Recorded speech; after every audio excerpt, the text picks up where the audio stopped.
Alright, so there's an update to G Suites, and you can now record macros. So when you got repetitive actions, think macro. Skip all the repetitive work. Since their debut nearly 40 years ago, spreadsheets have remained the core to how businesses get work done, from analyzing quarterly revenue to updating product inventory. Spreadsheets are critical to helping companies gather and share data to inform quicker decisions. But what else can they do if they're in the cloud?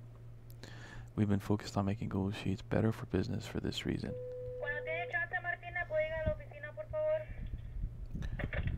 Which is why we've recently added new features to help teams analyze and visualize their data. Today, we're adding more updates to Sheets, including a way to record macros in the cloud.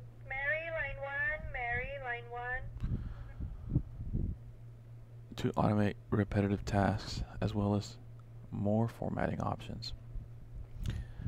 Record macros in Sheets, skip mundane tasks. We want to help companies automate work by approaching macros differently. Cloud first. Starting today, you can record macros in Sheets. Let's say you need to format new data imports or build the same chart across multiple sheets of quarterly data. Repeating the same steps manually can take hours, but the Sheets macro recorder lets you record those actions and play them back on command without having to write any code. Here's how it works. When you record a macro, Sheets converts the macro actions into an app's script automatically.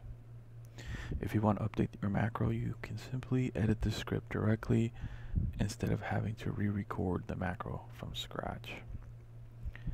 You can also write your own app's script functions and import them as new macros. The best part about Sheets macros is that they're built for use in cloud-based files, which means that teams can run macros at the same time that others are working in the sheet without interrupting them. For example, the finance team having a budget meeting can run macros while reviewing the same spreadsheet. It also means that coworkers or clients won't be forced to download sensitive files to use your macros. Let me read that again. A finance team is having a budget meeting, can run macros while reviewing the spreadsheet. Okay, coworkers can't download. Since your sheet files are in the cloud, you can keep tighter controls over who can view and reshare, which is very true. I've seen that. I've used that. More updates.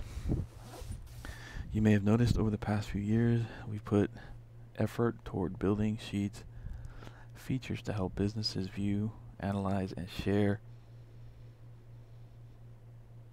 their data more easily. This includes adding new chart types, waterfall and 3D, ways to embed charts while keeping data up to date in docs and slides. Even if you move files. More functions, up to 400 now, 400 plus. Additional formatting, print options, and more. So these embedded charts.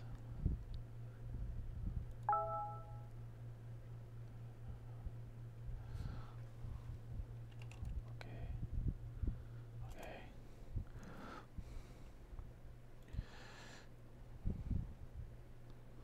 Speaking of pivot tables, today we're adding even routinely requested features, including the ability to add printing, page breaks, custom paper sizes, more options for row and column grouping, and a way to add checkboxes and cells.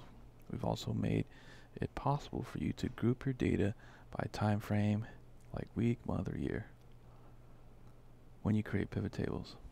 Better pivot tables. Speaking of pivot tables, our engineering team has also been hard at work bringing the power of Google artificial intelligence into Sheets to help teams know what their data knows. You might have noticed that we have recently added intelligent pivot tables in Sheets to help analyze and find new insights, no matter how skilled you are at data analytics tools. Companies like Whirlpool Corporation and Sanamina are using Sheets for more collaborative data analysis. These latest additions are designed to make Sheets a go-to resource for businesses and will begin to roll out today. Very good. What's not to like? Bravo, Google.